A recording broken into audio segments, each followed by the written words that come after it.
to ladies and gentlemen, in Philippines, we have a saying, if you truly want to pursue something, you will find a million ways. But if you don't intrinsically want this, you will make excuses. This means that if I was truly passionate about being a filmmaker, I would find ways to learn more about it, to do it, while working as an accountant. 3 things exclusively on GovWay. Rebuttal standards clash. Rebuttals. Firstly, opposition told us that they're less likely to succeed because of competition, and being passionate or interested helps you compete better and motivates you. That's not necessarily true, because not only was opposition idealistic, but also the point in which they have hardships, even if they're passionate, actually leads them to burn out and hate for their passions. This often leads to them being more anxious and depressed and less likely to pursue or even want to continue being passionate about these interests. And to a certain extent, they will shift degrees and change because of the lost opportunity cost in that particular field. But secondly, in order for schools to be able to offer opportunities to more working class students, they need to be able to plan a curriculum in a way that reduces costs. When we are able to allocate resources like faculty and classrooms best when we have this funneling mechanism of the school through positive reinforcement. But third, the point in which students get low grades and drop out is the point in which that they face the harms of their actions. The characterization my PM gave you is that these working class students have the most to lose. So, lastly, even if they do succeed in these things because they are passionate, this is like a smaller sample, ladies and gentlemen, because the amount of students who go to business school allow them to be employed by Fortune 500 companies, because the average salary of an MBA grad is much higher than the average salary of a humanities or art graduate. In fact, on their side of the house, there's more pressure to succeed because there's so much to lose for them.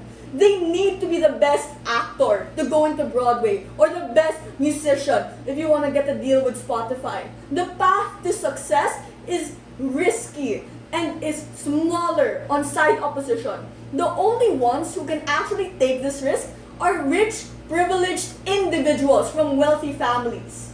So, let's talk about standards. 2 key standards as to why we win this debate. Firstly, scope, wherein we on government champion the banner of financial security in the long term rather than the pursuit of passions in the short term.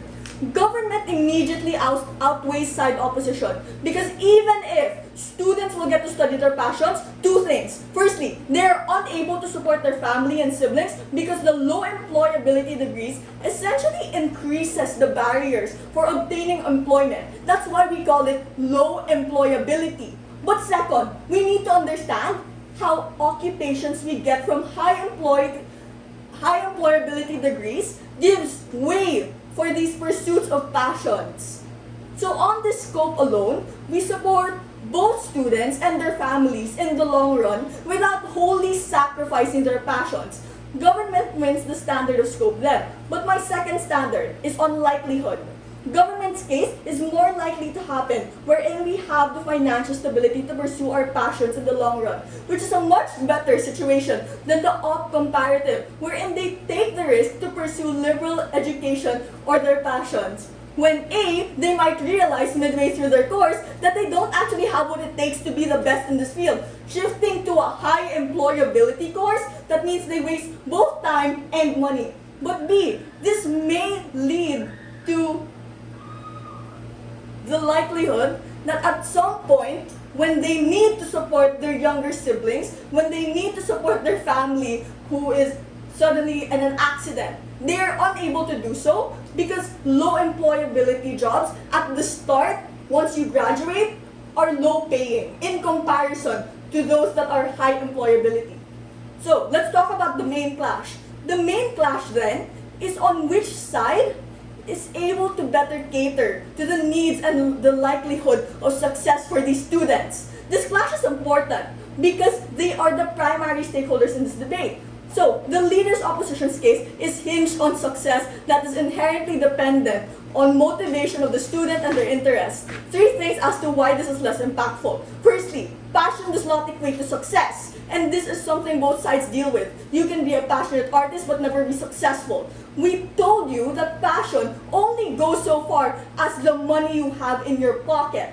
Passion is not an assurance the opposition thinks it is. But secondly, even if they're passionate enough to be successful, the degree they get is marginal to the experience and expertise they get. If you're so passionate to the point of success, then by that point, you probably spent an incredible amount of time outside of school to harness those skills in the first place. That degree does not do much. But lastly, inherently, the opposition side just does not have the safety net that we on government have. We know it's a fact that the majority of these low employment courses lead to people who take them up to have jobs not even related to their fields. By extension, if passion is the principle of opposition, they even lose because the crushing depression they'll feel when they spend 4 years studying music or philosophy will be worthless because they'll probably end up as a barista in Starbucks, which isn't a bad thing, just not what people want.